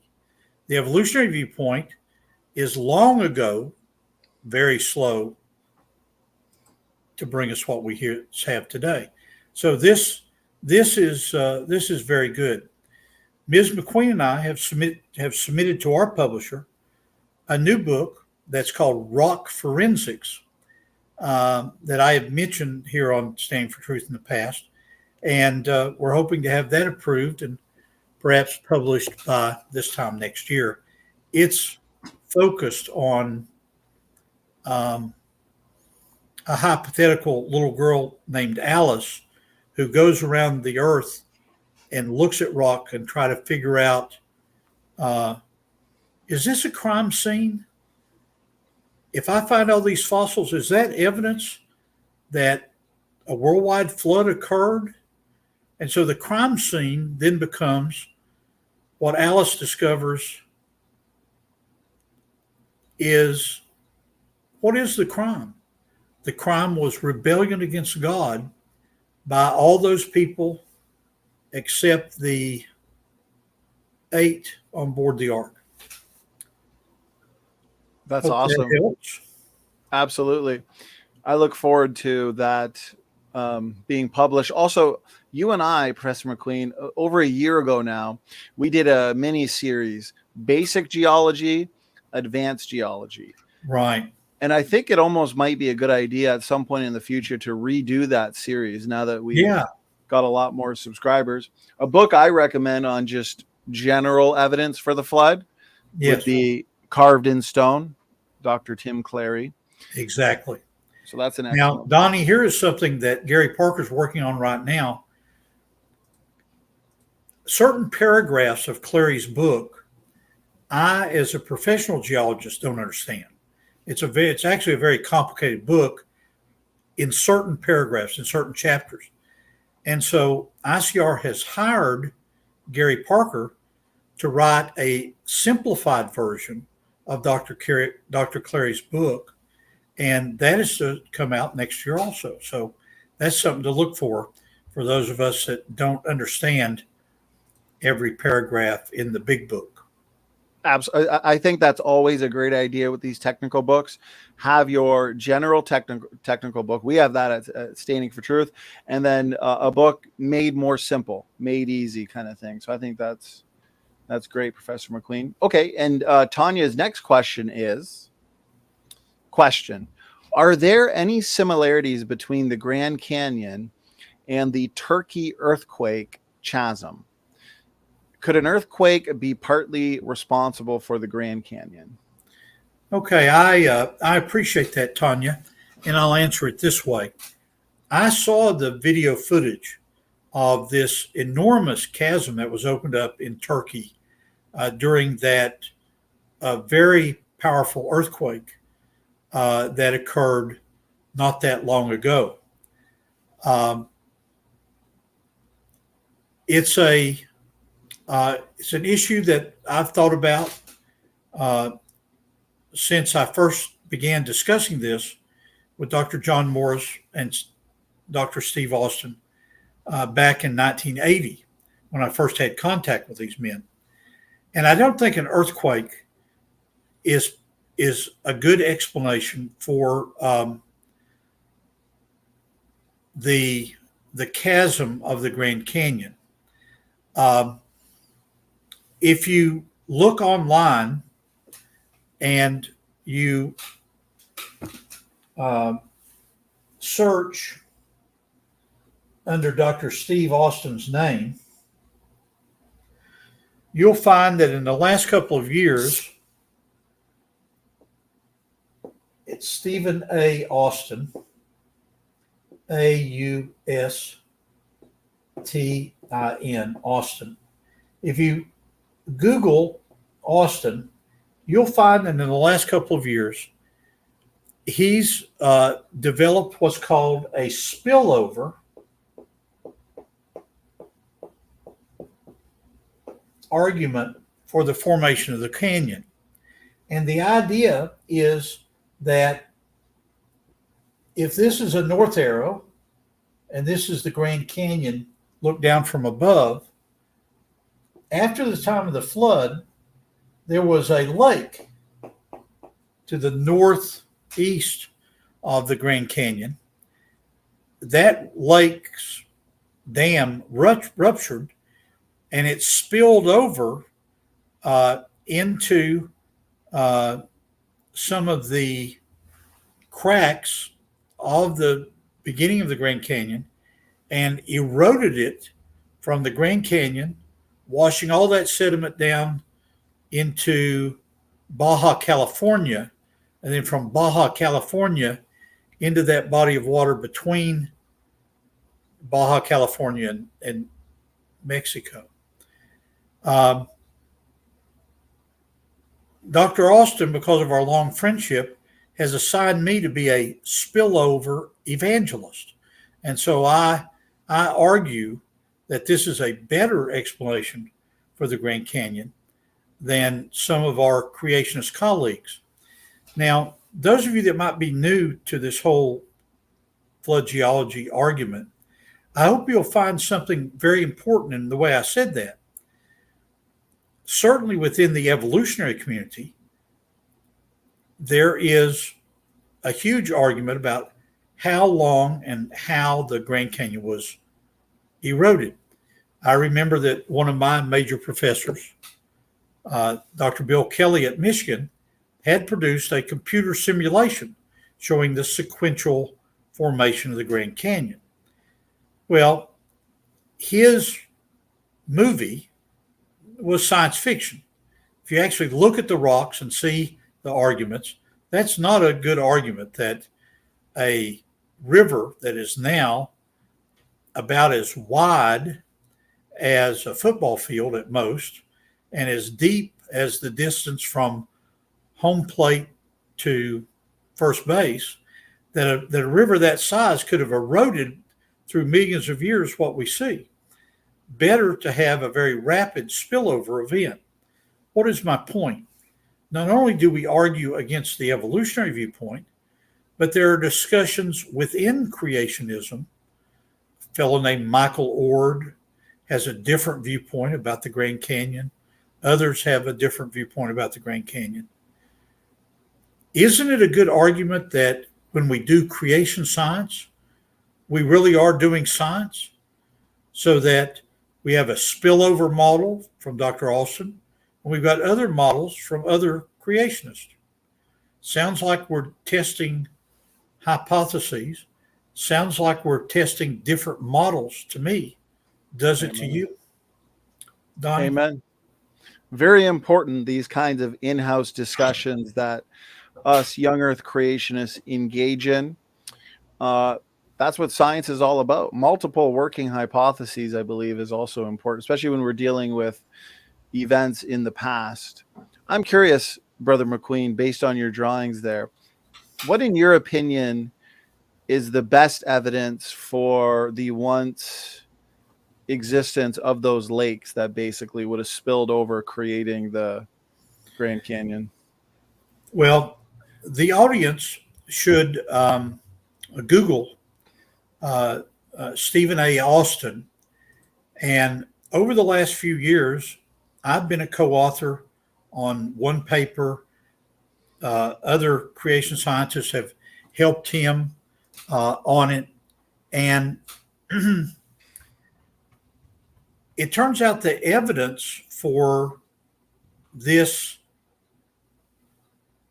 huge lake that is by some people called Lake Bonneville. Some people would call it Lake Hopi, named after one of the tribes there in the Grand Canyon area, HOPI. The evidence for this deals with shorelines. And let me see what I have here that would best illustrate that. Well, I'm going to need to draw this. I'll keep the word spillover there and draw a picture of the evidence that Dr. Austin has found. If you actually go to the Grand Canyon, and many of you that are listening have been there, this would be the north rim of the Grand Canyon. This is the north arrow. Then there's the canyon. Here's the south rim. This is where ICR ran all of its tours. So I'm very familiar with the south rim of the Grand Canyon. Not so much about the north rim, but if you go to the north rim and you begin to hike up, and you're going stratigraphically up into rocks later than the time of the flood, above the Coconino, and you're going up what many in U.S. geology call the Grand Staircase, going up through Utah and going on into Colorado and so forth. If you go up there, you reach a point, and I'll move my north arrow over here. You reach a point where you find evidences of shorelines. And these are documented in Dr. Austin's spillover idea. And so these impounded lakes, like Lake Hopi and others, show evidence of shorelines from, I think, after the time of the flood. And those shorelines were part of the unit that formed a dam. The water in the lake was behind it. It broke at a certain time after the time of the flood, during a time that in my model I call post-flood residual catastrophism. This is a time leading up around to the time of Abraham. So that's the explanation, Donnie. Very good, Professor McQueen. I'm going to screen share. Correct me if I'm wrong, but I believe this is your paper that you're referring to. Very comprehensive, right here. Remembering spillover erosion of Grand Exactly. Canyon. That's it. Yeah, sure. If you could put the reference or put a link to it on this debate, I think that would help people. Because very well done. Obviously, a lot of study put into this. Very Yes. comprehensive. And it looks like you have a more so recent article here too, David. Composite Yeah, creation. in Ken Ham's publication, I have a article called Composites that looks at different things in creation that are actually composites, things like concrete, plywood, and so forth. People would find that interesting, I hope. Very cool. I will link those for people to check out. Okay, so next question here. Professor McQueen comes in from Iron Matt. Matt, thank you very much for your question.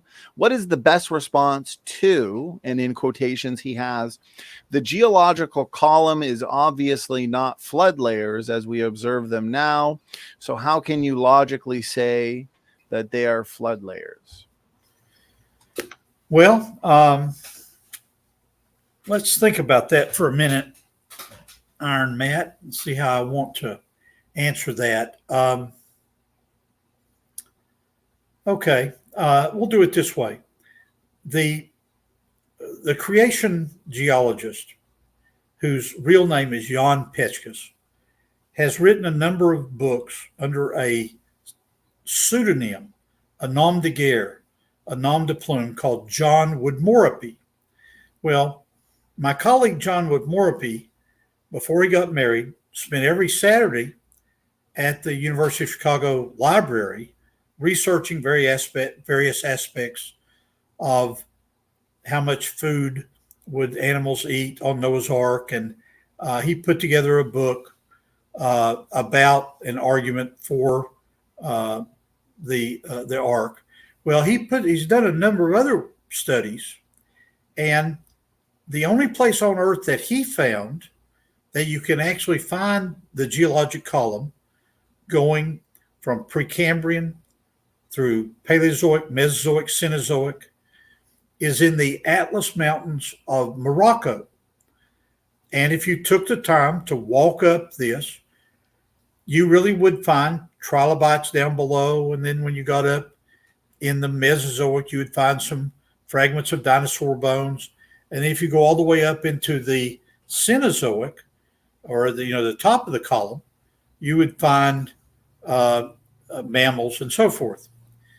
But that's the only place on Earth that this Cambrian, Ordovician, Silurian, Devonian, Mississippian, Pennsylvanian, Permian, Jurassic, Cretaceous, and then Tertiary and Quaternary. That whole geologic column is found in a earth science book or a first-year geology book.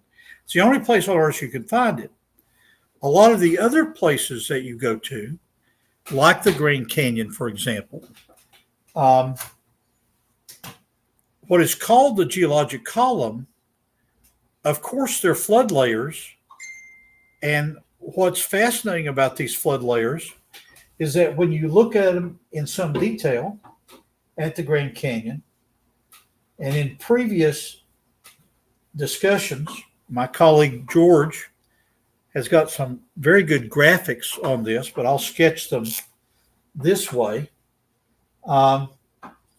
If you look at the rocks of the Grand Canyon, and my style has always been on Standing for Truth, if I draw a tree at the top, that means that this is a cross section.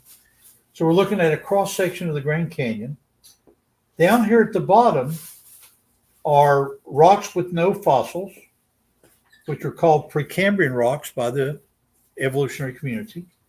And then you do find the Cambrian to peat sandstone.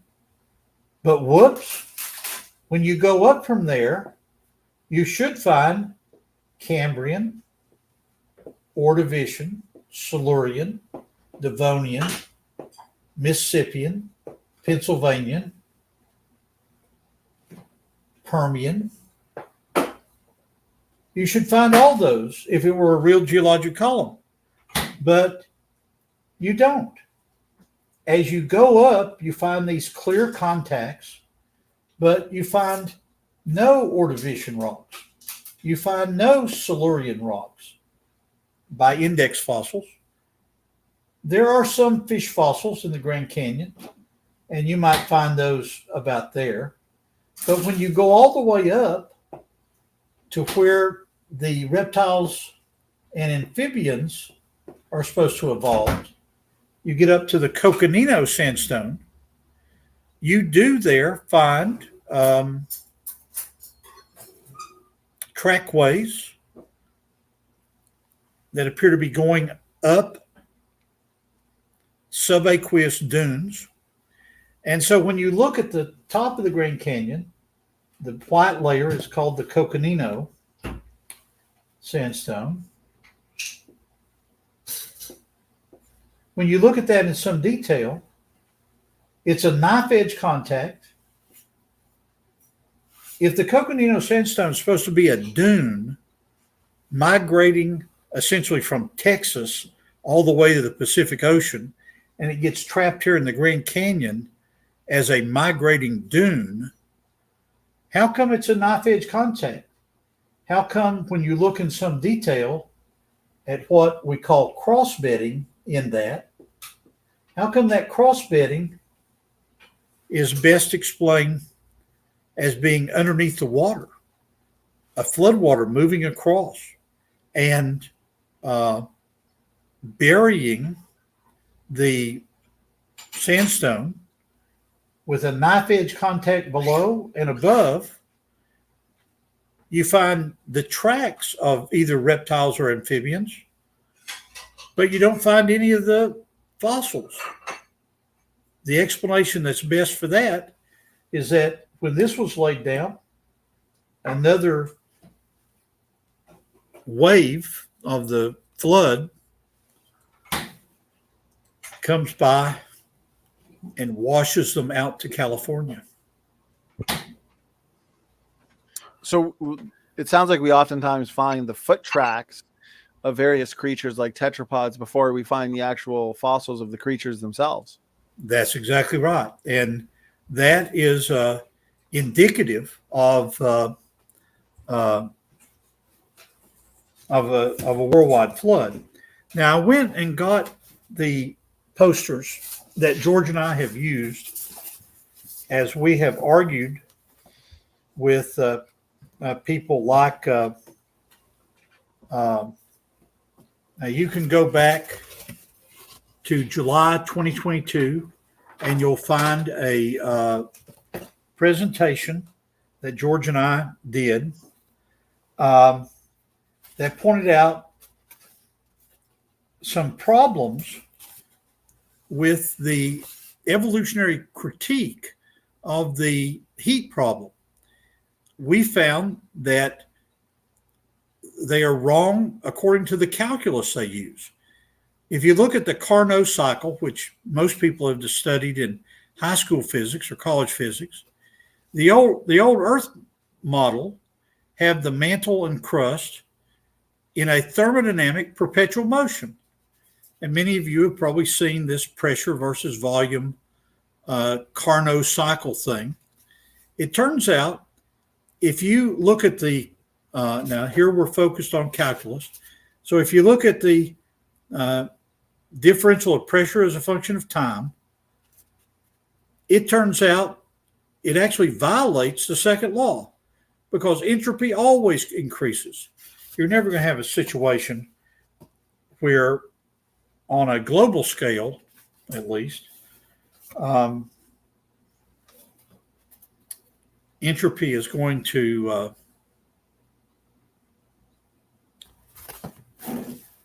little bit tired here, so I got to read this. Entropy always increases. You're never going to have a worldwide decrease of it. But this is the one I like the best. This is from an Australian physicist named Stacy. And he shows that this whole argument is wrong by mantle creep. Now, at least for me, it's too late to even begin to think about differential equations. But like the old preacher says, put your hand on the TV screen and trust me that this is a real differential equation, hyperbolic sine of h and all that. And this unit here called epsilon dot is the rate of an increase of deformation by creep. Now, this is a movement within a crystal structure. Well, the wonderful thing about differential equations and what the reason that they're probably going to be a punishment of hell is that you have to work from the answer back to the beginning. And so it's contrary to the ordinary way you think about mathematics. So you go all the way down and you make some assumptions. And if you look at what is called the activation energy and the KT, the thermal energy, at a small sigma value, and that's sigma mathematically up here, at a small sigma value, the difference there is insufficient. Now, what does that mean? The insufficiency of it means that the catastrophic plate tectonic model is supported by this differential equation. We really should move on to something simpler, like the human genome or something. Professor McQueen, again, I appreciate the technical, comprehensive responses. I want to be cognizant of the time. We did just hit 2 hours, and I know you had a 5-minute summary, my brother. Yeah. May I take one more question from the audience? Absolutely. And then I'll do my 5-minute summary. Okay, we'll do one more question from the audience and to the audience, because we have an audience that's so engaged, which I love and I appreciate in these important topics. We could literally answer questions all night. And so we will try and do another one of these as soon as we can with Professor David McQueen, and we'll be able to answer even more questions. So firstly, before I get to the last question, Justin, I appreciate the support, $10 super chat. God bless. Justin says, hope everyone is having a great night tonight. We are. And that everyone gets saved through Jesus Christ as their Lord and Savior. Romans 10:9. Amen. It's going to lead into my 5-minute comment, but let's go to another question that bears on the subject here. Okay, so we will wrap it up. I agree with Justin. Amen. Let's go to another one. So here we go. We've got Jeremy Nolan. Question. He says, I read a science study. Despite billions of years of cooling, our planet still has half of the heat it was born with. If true, isn't that evidence we don't have a heat problem? What are your thoughts on that, David? Well, Jeremy, that's a very interesting comment that you made there. As George and I have thought about the heat problem together, we focused on two broad areas. The first area is an area of a blob, B-L-O-B, that is found like underneath Hawaii and underneath other parts of the earth at the level of the crust mantle boundary and then going up through the Earth's crust. So that's one area that we've looked at the issue of heat. And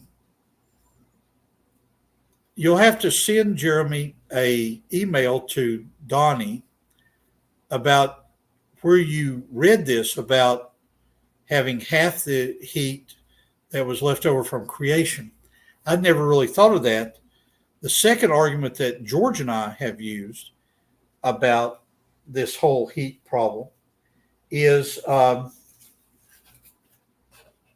summarized by what we said back in last summer, and that is there is a bit of an analogy to the distant starlight problem in the sense that there are equal difficulties with both an evolutionary viewpoint and a young Earth viewpoint.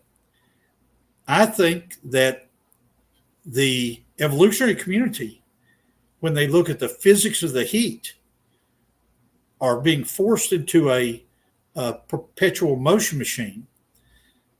As Dr. Henry Morris used to always say, if you look at the first and second laws of thermodynamics, you cannot have a perpetual motion machine. And secondly, it's against the law. The U.S. Patent Office does not allow you to send a patent in of a perpetual motion machine. And then the third is this rate of the increase of deformation in the crust by creep of a mineral. And so send Donnie the reference for that. I must admit, I've never heard of the Earth retaining half of the heat from creation. So that's an interesting point. Well, David, I really appreciate the work and research you and George are putting into the heat problem topic, and also the secular heat issues that it appears they want to avoid. And so, Brother McQueen, did you want to move into a 5-minute summary of this important program? Yeah, let me tie it in to Easter for those Christians watching. You're aware that this is Easter week. For the atheists and agnostics that are watching, you really should give some thought to an argument that has been made for 2,000 years now about what happened to the body of Jesus. If you notice, in the book of John, there's plenty of evidence that Jesus was raised from the dead. In John 21, which is the last chapter of John, it says this in this paraphrase: the disciples saw Jesus do many other miraculous signs in addition to the ones recorded in this book. That's verse 30. But these are written so that you might continue to believe that Jesus is the Messiah, the Son of God, and that by believing in him, you will have life by the power of his name. And when you read on down to the very end of the book, the last two verses in the Gospel of John, which I would encourage agnostics to read, this disciple, referring to John, is the one who testifies to these events and has recorded them here. And we know that this account of these things is accurate. Jesus also did, and I love this, Jesus also did many other things. If they were all written down, I suppose the whole world would not contain the books that would be written. So to the agnostics that look at the resurrection of Christ and hold to this very old view that 10 of the disciples got up, overcame battle-hardened Roman soldiers, broke the seal of the tomb, rolled the stone back, and stole the body of Jesus, never to be seen again. Keep in mind, from my biography, I remember being an undergraduate student during Watergate. And as they listened to the Nixon tapes and as they talked to G. Gordon Liddy and they talked to Chuck Colson, Colson brings out this very wonderful argument. Colson was one of the unindicted co-conspirators, I think, that ended up going to prison over the Watergate break-in. And he said, while in prison, I began reading the Bible and put my trust in Christ. And Colson points out that of all the people that knew about Watergate, just the threat of going to prison made him spill the beans. So you got that in my own biography, that within a year, there was no one that would hold on. I think Liddy was an example against it, but no one would continue to defend Nixon. So he had to resign. Okay, that's a modern example. If you go back and choose just 10 of the 12 disciples, it's a fact of church history that all 10 of them were captured eventually, some of them crucified upside down, some of them led into a den of lions in the Colosseum, the catacombs. So these 10 that were there with Jesus could have saved their own lives by saying, oh, come on, guys.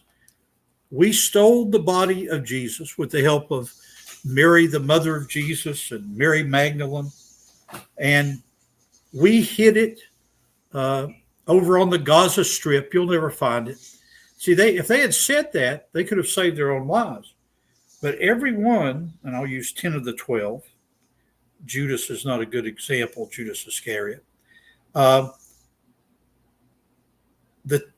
10 of those 12 at least died in agony and would not recount or retract the fact that they, for example, Thomas actually touched the nail prints in his side and so forth. So if you're an agnostic and actually believe that Jesus could have somehow revived in the tomb and having been wrapped in all these clothes and so forth, had jumped over to the entrance of the tomb and somehow, after having been beaten and tortured for 48 hours, could have rolled the stone back. Think about this in the same logic that we're asking you to apply to these issues of blue schist facies rocks and rocks of the Grand Canyon. And if you do so, I think that that our desire at Standing for Truth is that as you walk behind Jesus in that 48 hours that leads up to his trial by Pilate, you want to recall that Pilate himself washed his hands of this innocent man and then asked him at one point, what is truth?